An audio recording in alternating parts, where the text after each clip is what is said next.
So in this video, I'm just going to go over the basic steps involved with creating photo books and the other creative products and gift options that we have available via our online printing service and our printing kiosks we have in the store. It is possible both on the kiosk and online to create most of our, if not all of the creative products without an account, but the account gives you a lot more options and flexibility. You can save your photos and store them digitally through our server, or you can also save a project halfway through and have the ability to come back and work on it later, or even come into our store. If you start online, you can come in and load your project up on a kiosk. So as you can see here on my account, I have uploaded all of these images already, and one of the things that I can't stress how helpful it will be to you when working on any of these projects is to go through your photos before you get started and get them all organized and consolidated so you know what what you want to use, and you can get all of that in one place so you don't have to be constantly searching through piles and piles of images, and you already have everything that you want available and ready to go into the project. If you have an account, you can do that digitally through us and it will be stored there forever. If you don't have an account, you could also use a flash drive or a folder if you're working from home. If you come into one of our kiosks, you could just bring a flash drive that has all of your images on it, and that'll be a good way to keep yourself organized.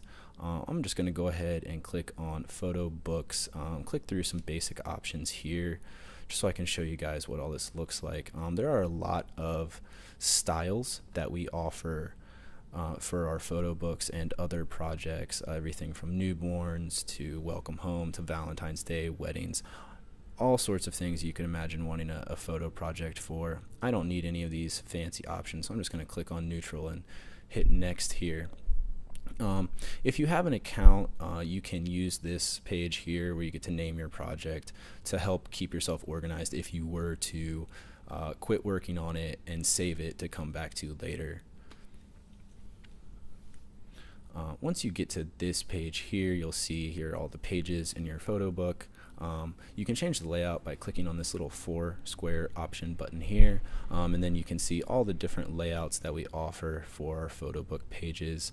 And to change this, you would just click on whichever one of these you want, and it will automatically apply those changes to whatever page you have selected. I don't need to change any of these layouts. These are fine for me and fine for me showing you just kind of the basics of how all this stuff works. So the next step would be to actually start putting some images into the pages here.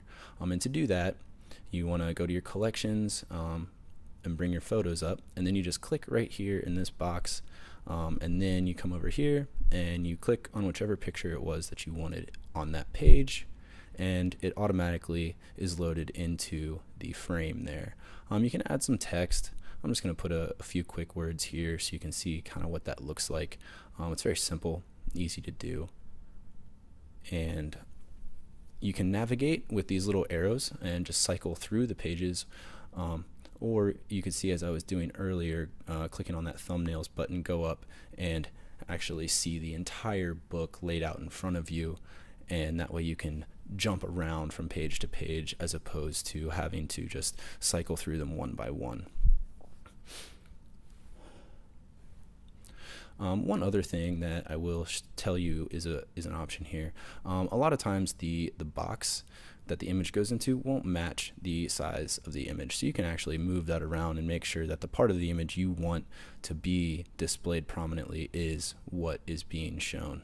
You'll also notice that these little green check marks show up on all of the photos that you have put into your project.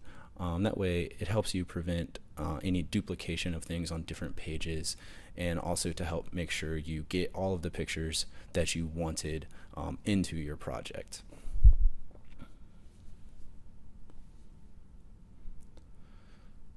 I'll go back out to this page. Now I don't really need to sit through this and fill out every page. It's very similar to what you've already seen me doing here. And I'm sure we have better things to do with our time than watch a video of me filling out all 20 pages of this project.